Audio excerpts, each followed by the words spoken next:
Dévoilement du complot, relatif au plan du chaos, et du marquage de l'humanité.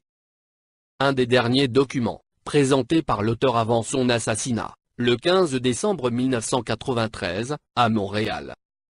Serge Monast, de l'Agence internationale de la presse libre, dont les activités étaient uniquement axées sur le journalisme d'enquête internationale, au niveau économique, politique, militaire et médical, dévoilait des informations si stupéfiantes qu'elles lui coûtèrent la vie.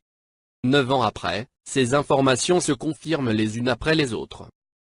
Il est vrai qu'il était informé par des politiciens repentis, des agents des services secrets écœurés. Il recevait également des documents classifiés, ultra confidentiels, souvent anonymement ou transmis par des confrères situés aux quatre coins du monde.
L'aurore rouge.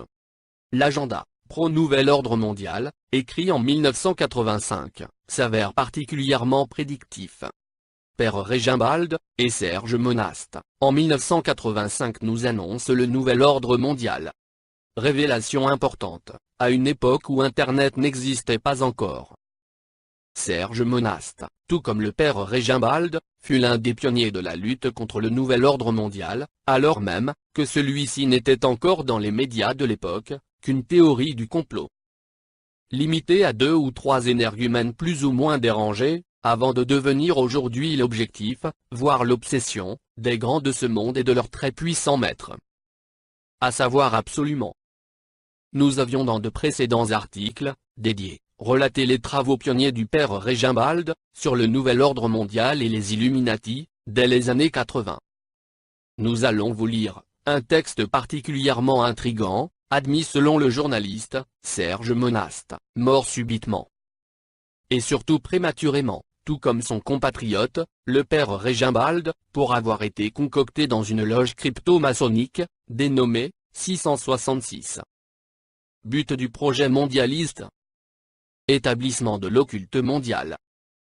Moyen de financement du projet, contrôle du FMI, du GATT, de la Commission de Bruxelles, de l'OTAN, de l'ONU, et d'autres organismes internationaux.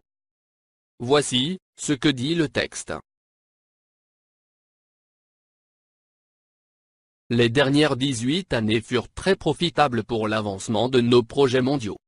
Je peux vous dire, frères, que nous touchons maintenant presque au but. La chute des États-nations, n'est plus qu'une question de temps.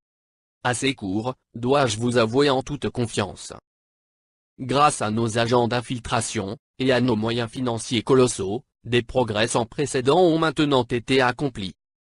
Dans tous les domaines de la science, et de la technologie, dont nous contrôlons financièrement, les plus grandes corporations.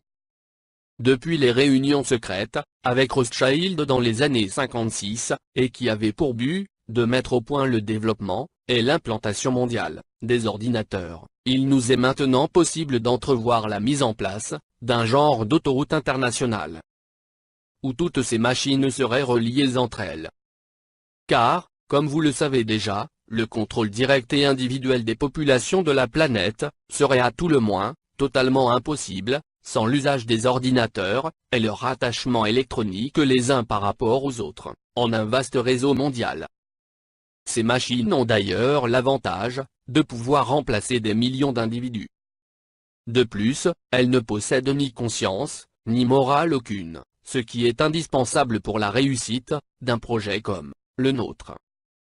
Surtout, ces machines accomplissent, sans discuter, tout ce qui leur est dicté.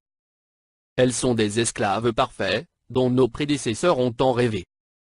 Mais sans qu'ils aient été à même de se douter qu'un jour, il nous serait possible d'accomplir un tel prodige. Ces machines sans patrie, sans couleur, sans religion, sans appartenance politique, sont l'ultime accomplissement et outil de notre nouvel ordre mondial. Elles en sont, la pierre angulaire. L'organisation de ces machines en un vaste réseau mondial, dont nous contrôlerons, les leviers supérieurs, nous servira à immobiliser les populations. Comment? Comme vous le savez, la structure de base de notre nouvel ordre mondial est composée, dans son essence, d'une multitude de réseaux divers, couvrant chacun toutes les sphères de l'activité humaine, sur toute l'étendue de la planète. Jusqu'à ce jour, tous ces réseaux étaient reliés entre eux, par une base idéologique commune, celle de l'homme comme étant le centre et l'ultime accomplissement de l'univers.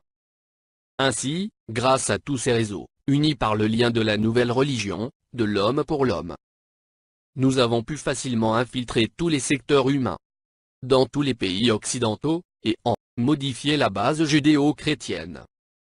Le résultat est qu'aujourd'hui, cet homme, qu'il fasse partie de la politique, de l'économique, du social, de l'éducation, du scientifique ou du religieux, a déjà, depuis notre dernière réunion de fin juin 67, abandonné son héritage passé, pour le remplacer par notre idéal d'une religion mondiale, basée uniquement sur l'homme. Coupé, ainsi qu'il est, dorénavant de ses racines historiques, cet homme n'attend plus, en définitive, que lui soit proposée une nouvelle idéologie. Celle-ci, bien entendu, est la nôtre. Celle du village communautaire global, dont il sera le centre. Et c'est précisément ce que nous lui apporterons, en l'encourageant à faire partie, corps et âme de ce réseau électronique mondial, où les frontières des États-nations auront été à tout jamais abolies, anéanties jusqu'à leurs racines les plus profondes. Pendant que cet homme égaré sera absorbé par son enthousiasme aveugle, à faire partie de sa nouvelle communauté mondiale, en faisant partie de ce vaste réseau d'ordinateurs, pour notre compte. Nous verrons, à partir des leviers supérieurs qui lui seront cachés, à le ficher, à l'identifier, à le comptabiliser, à le rentabiliser, selon nos propres objectifs. Car à l'intérieur de cette nouvelle société globale, aucun individu ayant un potentiel de rentabilité pour nous, ne pourra nous échapper. L'apport constant de la technologie électronique devra nous assurer de tous les moyens pour ficher, identifier, et contrôler tous les individus des populations de l'Occident. Quant à ceux qui ne représenteront aucune rentabilité exploitable pour nous, nous verrons à ce qu'ils s'éliminent d'eux-mêmes, à travers toutes les guerres intestines locales, que nous aurons pris soin de faire éclater, ici et là. Et de la chute de l'économie, des États-nations, des oppositions, et des revendications, des divers groupes composant ces mêmes États. Voici donc la manière détaillée par laquelle, nous procéderons d'ici 1998, pour paver la route, à la naissance de notre gouvernement mondial. 1. Décupler la société des loisirs, qui nous a été si profitable jusqu'à présent. En nous servant de l'invention du vidéo que nous avons financée, et des jeux qui lui sont rattachés, finissant de pervertir la morale de la jeunesse. Offrons-lui la possibilité de satisfaire maintenant tous ses instincts. Un être possédé par ses sens, et esclave de ceux-ci, nous le savons, n'a ni idéal, ni force intérieure, pour défendre quoi que ce soit.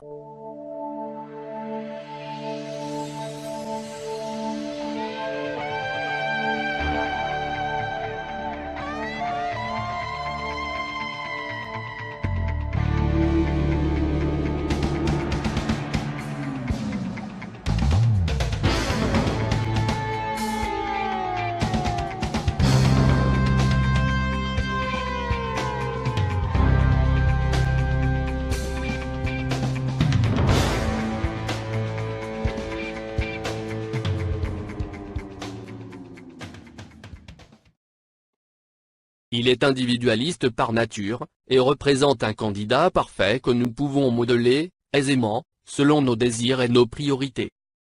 D'ailleurs, rappelez-vous, avec quelle facilité nos prédécesseurs ont pu orienter toute la jeunesse allemande, au début du siècle, en se servant du désabusement de cette dernière. 2. Encourager la contestation étudiante, pour toutes les causes rattachées à l'écologie. La protection obligatoire de cette dernière sera un atout majeur, le jour où nous aurons poussé les États-nations à échanger leur dette intérieure, contre la perte de 33% de tout leur territoire, demeuré à l'état sauvage.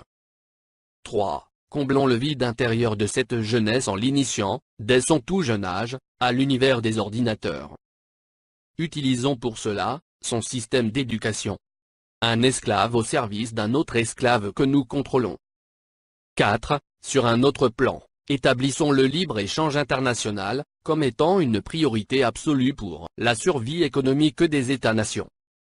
Cette nouvelle conception économique nous aidera à accélérer le déclin des nationalistes de toutes les nations.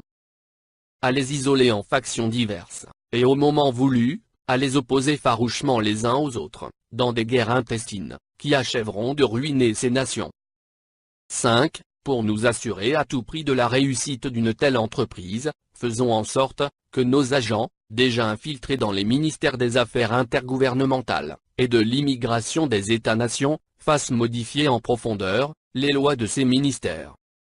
Ces modifications viseront essentiellement à ouvrir les portes des pays occidentaux à une immigration de plus en plus massive, à l'intérieur de leurs frontières.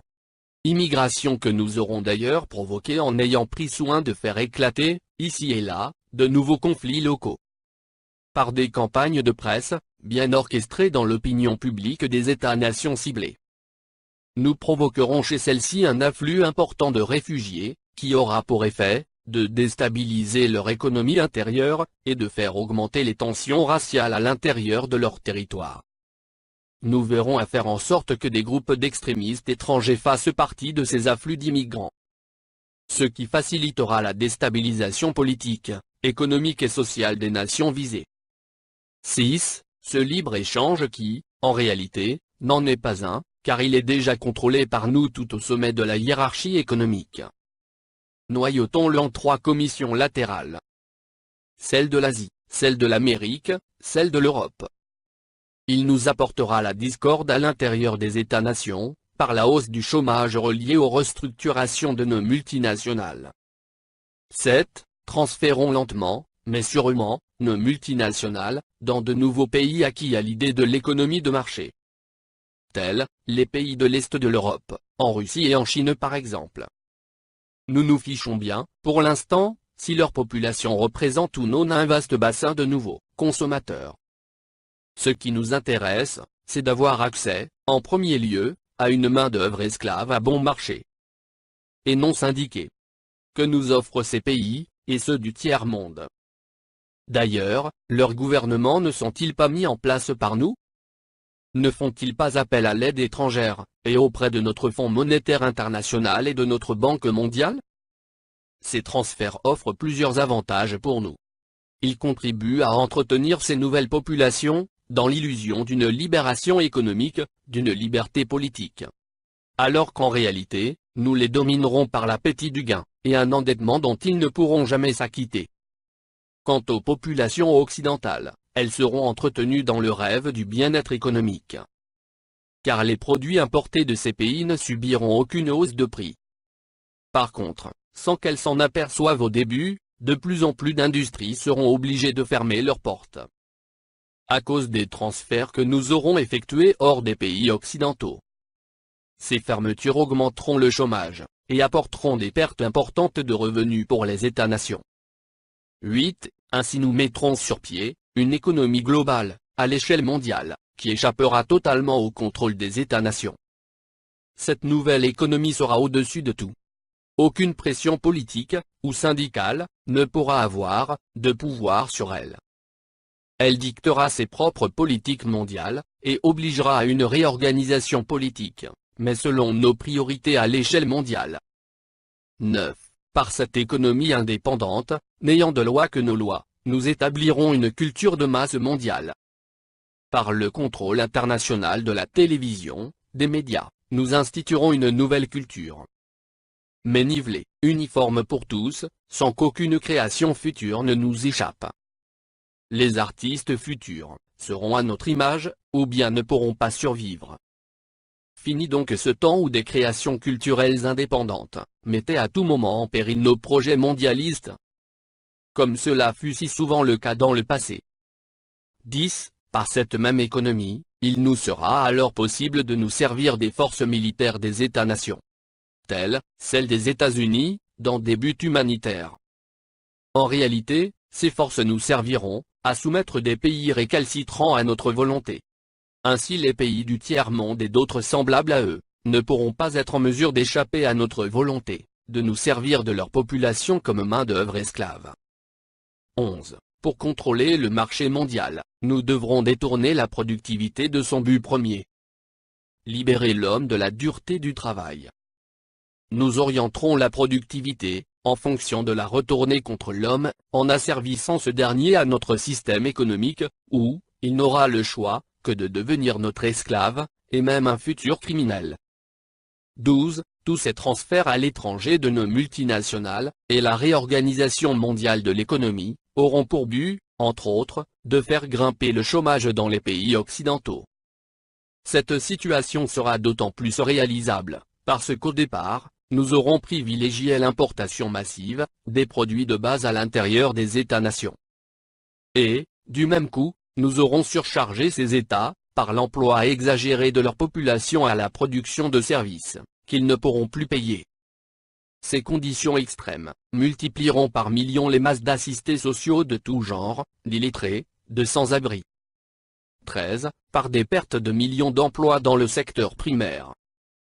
À même les évasions déguisées de capitaux étrangers hors des États-nations, il nous sera ainsi possible de mettre en danger de mort l'harmonie sociale par le spectre de la guerre civile. 14. Ces manipulations internationales des gouvernements et des populations des États-nations, nous fourniront le prétexte d'utiliser notre FMI, pour pousser les gouvernements occidentaux, à mettre en place des budgets d'austérité.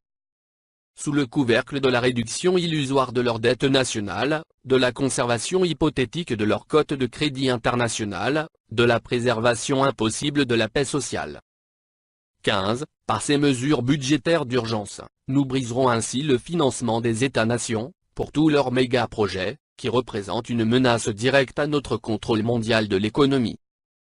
16. D'ailleurs toutes ces mesures d'austérité, nous permettront de briser les volontés nationales de structures modernes dans les domaines de l'énergie, de l'agriculture, du transport et des technologies nouvelles. 17. Ces mêmes mesures nous offriront l'occasion rêvée, d'instaurer notre idéologie de la compétition économique. Celle-ci se traduira, à l'intérieur des États-nations, par la réduction volontaire des salaires. Les départs volontaires avec remise de médailles pour services rendus.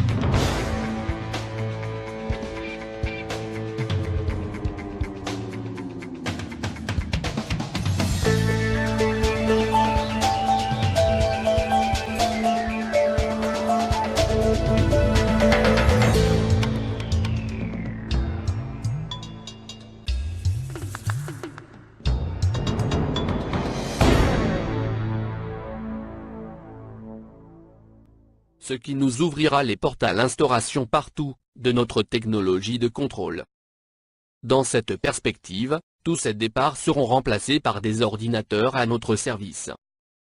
18. Ces transformations sociales nous aideront à changer en profondeur la main-d'œuvre policière et militaire des États-nations. Sous le prétexte des nécessités du moment, et sans éveiller de soupçons, nous nous débarrasserons une fois pour toutes de tous les individus ayant une conscience judéo-chrétienne.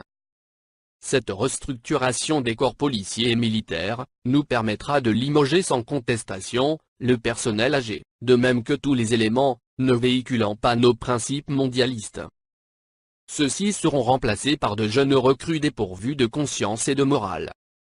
Et déjà tout entraînés, et favorables à l'usage inconsidéré de notre technologie de réseau électronique. 19. Dans un même temps, et toujours sous le prétexte de coupures budgétaires, nous veillerons au transfert des bases militaires des États-nations, vers l'Organisation des Nations Unies. 20. Dans cette perspective, nous travaillerons à la réorganisation du mandat international des Nations Unies. De force de paix, sans pouvoir décisionnel. Nous l'amènerons à devenir une force d'intervention, où seront fondues, en un tout homogène, les forces militaires des États-nations.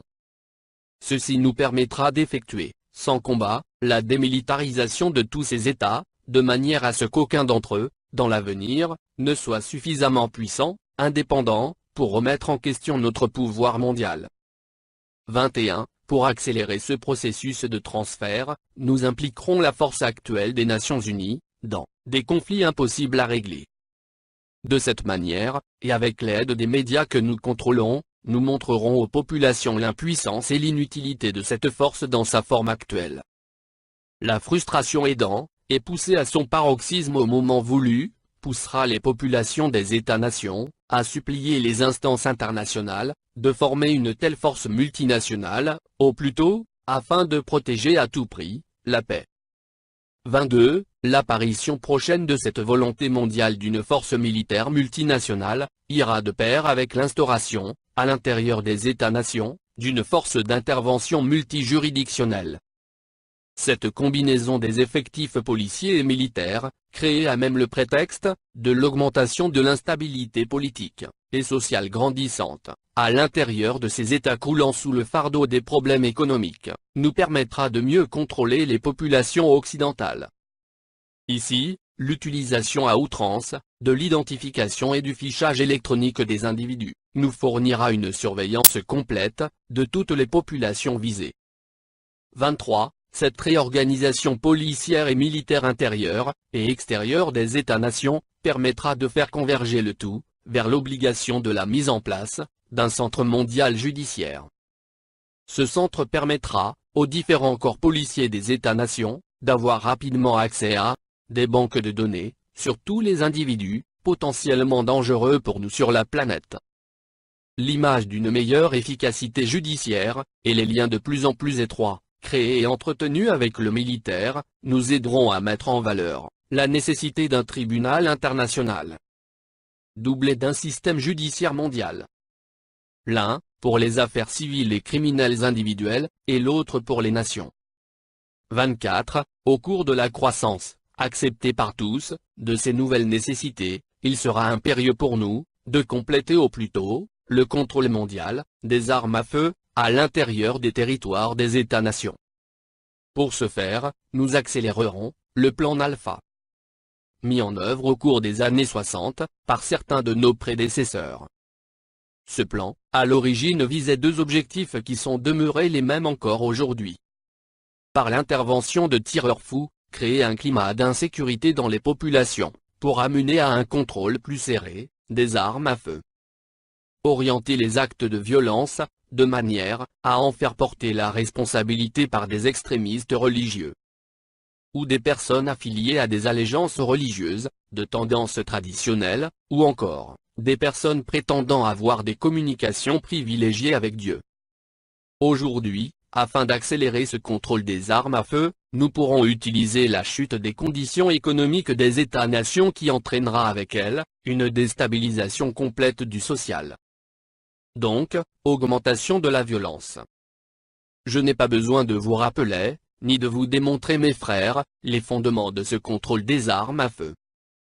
Sans celui-ci, il deviendrait presque impossible pour nous de mettre à genoux les populations des États visés. Rappelez-vous avec quel succès nos prédécesseurs ont pu contrôler l'Allemagne de 1930. Avec les nouvelles lois mises en application à l'époque. Lois d'ailleurs sur lesquelles sont fondées les lois actuelles, des États-nations pour ce même contrôle. 25. Les dernières étapes se rapportent à la phase oméga. Expérimentée, à partir des expérimentations, effectuées au début des années 70. Elle renferme la mise en application, à l'échelle mondiale, des armes électromagnétiques. Les changements de climat entraînant la destruction des récoltes, la faillite dans ces conditions, des terres agricoles. L'avenir du contrôle des populations de ces États, passe obligatoirement par le contrôle absolu, par nous. De la production alimentaire à l'échelle mondiale, et par la prise de contrôle des principales routes alimentaires de la planète. Pour ce faire, il est nécessaire d'utiliser l'électromagnétique, entre autres, pour déstabiliser les climats des États les plus productifs sur le plan agricole. Quant à l'empoisonnement de la nature, elle sera d'autant plus accélérée, que l'augmentation des populations, l'y poussera sans restriction. La dénaturation, par moyens artificiels, des produits alimentaires de consommation courante. L'empoisonnement de la nature, par une exploitation exagérée et inconsidérée. Et l'utilisation massive de produits chimiques dans l'agriculture. Tout cela, frères, mènera à la ruine assurée des industries alimentaires des États-nations. 26. L'utilisation de l'électromagnétique, pour provoquer des tremblements de terre, dans les régions industrielles les plus importantes des États-nations, contribuera, à accélérer la chute économique des États les plus menaçants pour nous. De même qu'à amplifier l'obligation de la mise en place de notre nouvel ordre mondial. 27. Qui pourra nous soupçonner? Qui pourra se douter des moyens utilisés?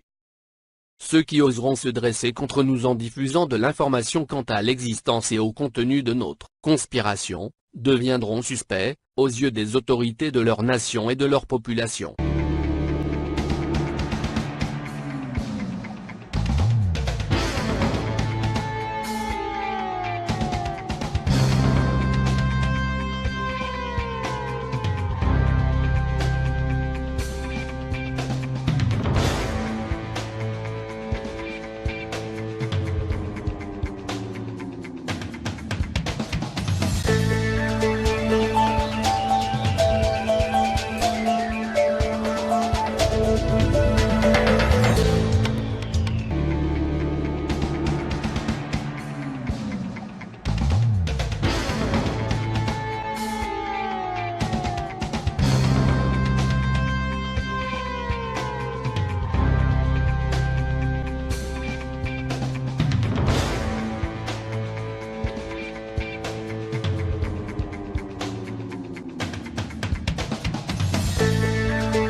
grâce à la désinformation, au mensonge, à l'hypocrisie et à l'individualisme, que nous avons créé au sein des peuples des États-nations.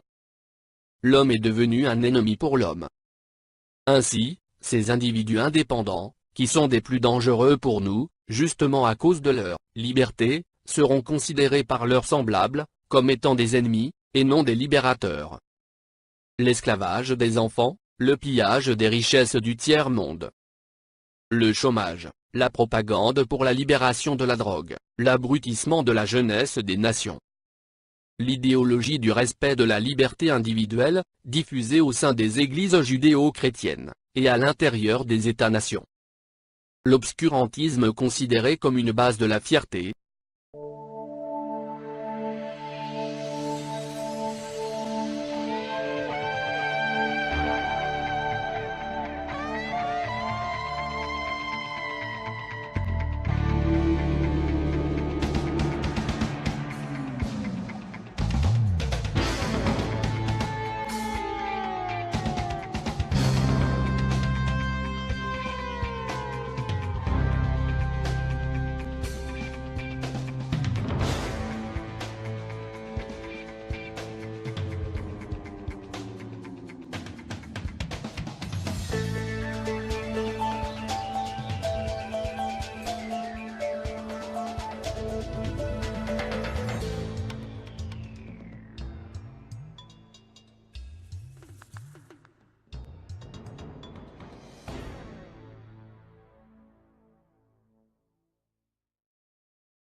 Les conflits interethniques.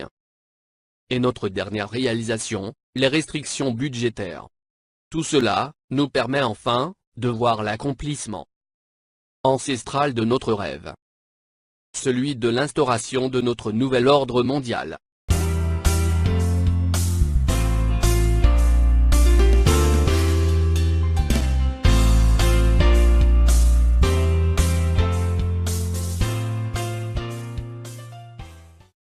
Ce que vous venez d'entendre, est un texte, écrit, fin juin 1985.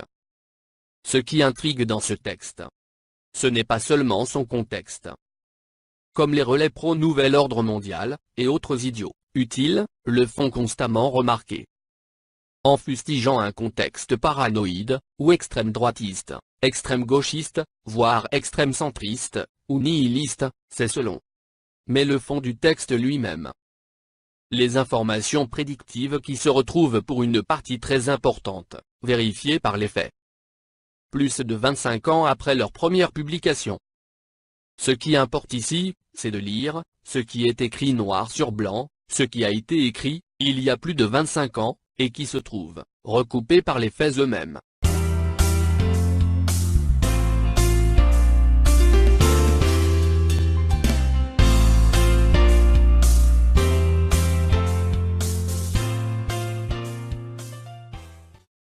Comment manipuler la populace, en 10 leçons. 1. La stratégie de la distraction. Élément primordial du contrôle social, la stratégie de la diversion, consiste, à détourner l'attention du public des problèmes importants, et des mutations décidées par les élites politiques et économiques. Grâce à un déluge continuel, de distractions, et d'informations insignifiantes. La stratégie de la diversion, est également indispensable pour empêcher le public de s'intéresser aux connaissances essentielles. Dans les domaines de la science, de l'économie, de la psychologie, de la neurobiologie, et de la cybernétique. Garder l'attention du public distraite. Loin des véritables problèmes sociaux, captivé par des sujets sans importance réelle. Garder le public occupé, sans aucun temps pour penser, de retour à la ferme avec les autres animaux. Extrait de Armes silencieuses pour guerre tranquille. 2. Créer des problèmes, puis offrir des solutions. Cette méthode est aussi appelée problème-réaction-solution. On crée d'abord un problème, une situation prévue pour susciter une certaine réaction du public. Afin que celui-ci soit lui-même demandeur des mesures qu'on souhaite lui faire accepter. Par exemple, laisser se développer la violence urbaine, ou organiser des attentats sanglants, afin que le public soit demandeur de lois sécuritaires au détriment de la liberté. Ou encore, créer une crise économique pour faire accepter, comme un mal nécessaire, le recul des droits sociaux, et le démantèlement des services publics. 3. La stratégie de la dégradation. Pour faire accepter une mesure inacceptable, il suffit de l'appliquer progressivement, en dégradé, sur une durée de 10 ans. C'est de cette façon, que des conditions socio-économiques radicalement nouvelles, néolibéralisme, ont été imposées durant les années 1980 à 1990. Chômage massif, précarité, flexibilité, délocalisation. Des salaires, qui n'assurent plus un revenu décent. Autant de changements, qui auraient provoqué une révolution, s'ils avaient été appliqués brutalement. 4. La stratégie du différé. Une autre façon de faire accepter une décision impopulaire, c'est de la présenter comme douloureuse mais nécessaire. En obtenant l'accord du public dans le présent, pour une application dans le futur. Il est toujours plus facile d'accepter un sacrifice futur, qu'un sacrifice immédiat. D'abord parce que l'effort n'est pas à fournir tout de suite. Ensuite parce que le public a toujours tendance à espérer naïvement que tout ira mieux demain. Et que le sacrifice demandé pourra être évité. Enfin, cela laisse du temps au public pour s'habituer à l'idée du changement, et l'accepter avec résignation lorsque le moment sera venu. 5. S'adresser au public comme à des enfants en bas âge. La plupart des publicités destinées au grand public, utilisent un discours, des arguments, des personnages, et un ton particulièrement infantilisant, souvent proche du débilitant. Comme si le spectateur était un enfant en bas âge ou un handicapé mental. Plus on cherchera à tromper le spectateur, plus on adoptera un ton infantilisant. Pourquoi ? Si on s'adresse à une personne comme si elle était âgée de 12 ans, alors, en raison de la suggestibilité, elle aura, avec une certaine probabilité, une réponse ou une réaction aussi dénuée de sens critique, que celle d'une personne de 12 ans.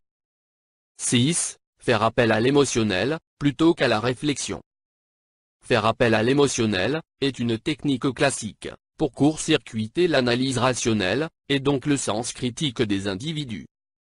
De plus, l'utilisation du registre émotionnel, permet d'ouvrir la porte d'accès à l'inconscient, pour y implanter des idées, des désirs, des peurs, des pulsions, ou des comportements. 7. Maintenir le public dans l'ignorance, et la bêtise. Faire en sorte, que le public soit incapable de comprendre les technologies, et les méthodes utilisées, pour son contrôle et son esclavage. La qualité de l'éducation, donnée aux classes inférieures, doit être la plus pauvre, de telle sorte que le fossé de l'ignorance, qui isole les classes inférieures des classes supérieures, soit, et demeure, incompréhensible par les classes inférieures. 8. Encourager le public à se complaire dans la médiocrité. Encourager le public à trouver cool, le fait d'être stupide, vulgaire, et inculte. 9. Remplacer la révolte par la culpabilité. Faire croire à l'individu, qu'il est seul responsable de son malheur, à cause de l'insuffisance de son intelligence, de ses capacités, ou de ses efforts. Ainsi, au lieu de se révolter contre le système économique, l'individu s'auto-dévalue, et se culpabilise. Ce qui engendre un état dépressif dont l'un des effets est l'inhibition de l'action. Et sans action, pas de révolution. 10. Connaître les individus, mieux qu'ils ne se connaissent eux-mêmes. Au cours des 50 dernières années, les progrès fulgurants de la science ont creusé un fossé croissant entre les connaissances du public, et celles détenues et utilisées par les élites dirigeantes. Grâce à la biologie, la neurobiologie, et la psychologie appliquée, sans compter les enquêtes de surveillance d'écoute et de renseignement, le système est parvenu à une connaissance avancée de l'être humain, à la fois physiquement, et psychologiquement. Le système en est arrivé à mieux connaître l'individu moyen, que celui-ci ne se connaît lui-même.